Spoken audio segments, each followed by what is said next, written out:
Selamat siang para netizen dimanapun kita berada, salam inspirasi bagi kita semua. Ya, kita lihat saja dari beberapa quick count yang muncul begitu kan, salah satunya dari Al-Azhar Center. Ya, kita lihat saja di situ. Hasil Realcon Pilpres 2024 cukup memperhatikan sebenarnya begitu dari catatan ini. Anies Baswedan itu mendapatkan 37,57%, 42,79%, Prabowo, Pak Ganjar 19,6%. Ini hasil Realcon ya Pilpres RI tahun 2024. Artinya kalau kita merujuk data-data dari Al-Azhar Center ini sudah menunjukkan bahwa ya ini akan terjadi dua putaran begitu kan. Kalau teman-teman tidak percaya silahkan ya ketik alazharcenter.com di situ begitu kan sudah menunjukkan data-data yang ada ya. Sudah menunjukkan data-data yang ada. Artinya apa? Artinya kan bisa dikatakan bahwa masyarakat hari ini ya melihat melihat dari data-data yang ada selama ini bukan tidak mungkin yang saya katakan tadi akan terjadi dua putaran. Karena apa? Karena nampaknya data-data ini cukup menjadi perhatian begitu bagi kita bahwa ketika menampilkan data seperti ini begitu kan. Karena nampaknya begitu kan ya. Data-data ini cukup akurat ya. Cukup akurat ya dalam beberapa realcon ini begitu kan. Lihat saja. Ini Al-Azhar Center ya sudah mempublikasi dari data yang ada untuk bisa melihat bagaimana ya Pilpres ini apakah akan terjadi dua putaran atau tidak begitu. Dari hasil ini ya, dari hasil realcon ini sudah menunjukkan bahwa 37% itu kan dan 42% itu kan tidak nyampe pada tidak nyampe suara 50% plus 1. Artinya kan masih ada putaran kedua di situ. Jadi masyarakat bisa melihat bagaimana hasil realcon yang sebagainya. Data ini sebagai pembanding saja dari KPU yang sekarang ini KPU-nya dianggap sistemnya salah, input datanya salah. KPU juga mengakui kesalahan mereka. Ya, kita lihat saja. Ini realconnya RI 2024. Dari data-data yang ada, ini akan terjadi dua putaran di situ begitu.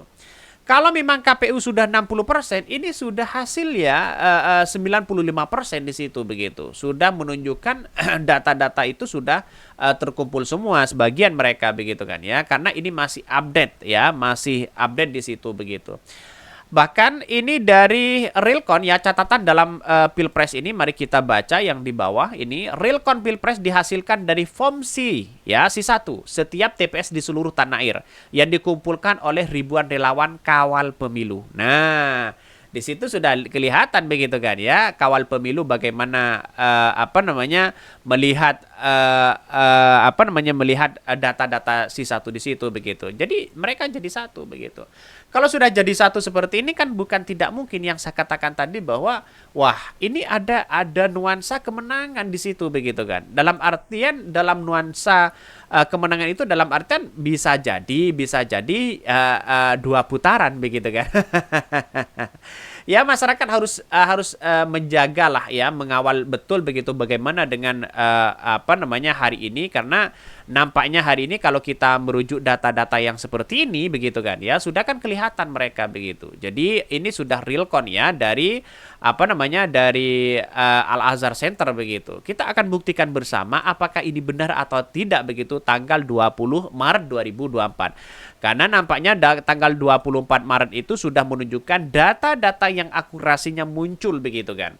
Maka yang saya katakan tadi bahwa karena data yang di KPU ini cukup banter begitu kan. Setidaknya butuh 30 hari untuk bisa mengcross check satu persatu begitu kan. Bukan hanya kita upload sana, upload sini sesuai dengan data, ya quick count begitu kan. Seolah-olah rupanya ini akan disamakan dengan quick count yang ada. Padahal di daerah-daerah itu belum ada dan tersentuh dari quick count itu. Jadi hasilnya bisa bisa saja ya tidak jauh beda sebenarnya, tapi dengan data-data yang saya tunjukkan dari konten-konten saya sebelumnya itu sudah akan membuktikan sampai hari ini masih belum ada revisi dari KPU. Ya walaupun sebagian sudah revisi dan sebagainya. Akhirnya apa yang terjadi? Yang terjadi ya kalau data-data seperti ini 2 putaran begitu kan. Wajar ya mungkin ya bisa ketar-ketir mereka. Karena apa? Karena nampaknya mereka sudah mendeklarasikan kemenangan tapi melihat hasil realcon yang ada dari beberapa data begitu kan ya, itu sudah terjadi 2 putaran. Ya kecuali memang KPU itu sudah 66% begitu kan ya atas kemenangan seorang Prabowo begitu. Tapi nampaknya kan data itu kan cukup menjadi dominan ya di berbagai daerah ya kalau kita kumpulkan C1 itu kan berbeda di situ begitu. Maka semua orang kan punya pegangan masing-masing data-data yang muncul selama ini begitu. Ini kita lihat saja realconnya di situ begitu. Jadi ini menjadi cukup perhatian, tapi kenapa Ganjar ini tidak naik-naik begitu kan? 19,6%, ya 64%. Apa misalnya? Kok seolah-olah PDIP dipreteli di situ begitu? Apakah benar sebuah janji apa namanya kata netizen begitu kan? Suara PDIP akan tenggelam oleh mereka. Jangan-jangan yang memainkan peran di situ ya bisa saja salah satu dari 01 dan 02 begitu kan? Sehingga mereka anjlok begitu. Tapi rasanya agak tidak mungkin juga begitu kan? Karena 01 dan 02 butuh nanti kalau ada putaran kedua pasti membutuhkan suara Ganjar dan Pak Mahfud. Apakah penguasa-penguasa di situ sudah disetting? Nah, itu yang menjadi pertanyaan penting bagi kita begitu. Artinya apa? Artinya kita menunjukkan bahwa data-data yang kemudian kita dipelintirkan seperti itu bukan tidak mungkin begitu karena sangat drastis begitu.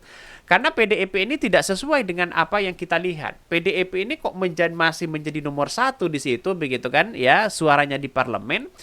Tapi nampaknya begitu kan. Nampaknya hari ini kenapa para pilpresnya kok anjlok begitu kan? Itu yang menjadi pertanyaan bagi kita begitu. Artinya apakah ada instruksi untuk bisa memenangkan berebut suara itu lagi atau apa begitu. Tapi yang jelas bagi kami adalah nuansa-nuansa politik itu sangat-sangat sistematis di situ. Jadi mari kita teman-teman ya lihat ya dengan data-data secara spesifik mereka begitu kan ya.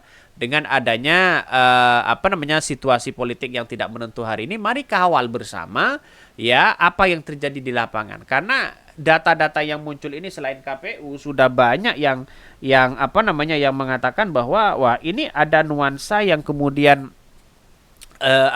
kekeliruan besar data-data dari KPU itu begitu. Maka diklarifikasi sana sini, klarifikasi sana sini dan sebagainya begitu. Artinya masyarakat sampai hari ini kan masih bingung begitu kan ya siapa yang menang dan sebagainya. Tapi bagi kami dengan beberapa data, asumsi data ini data itu cukup menjadi perhatian begitu kan. Kita tunggu saja. Karena seseorang itu setiap mau nyapres pasti punya hitung-hitungan sendiri begitu kan ya. Punya tim sendiri di situ. Maka jangan heran ya kalau quick count itu lebih cepat karena mereka ya kita tahu bahwa opini yang selama ini begitu kan. Oke, mungkin itu yang kami sampaikan ya. Tonton terus channel Ho dari Podcast Rakyat ini karena ada berita-berita menarik dan viral setiap harinya. Salam para netizen, salam inspirasi bagi kita semua. Jangan lupa di subscribe di YouTube Ho dari Podcast Rakyat ini.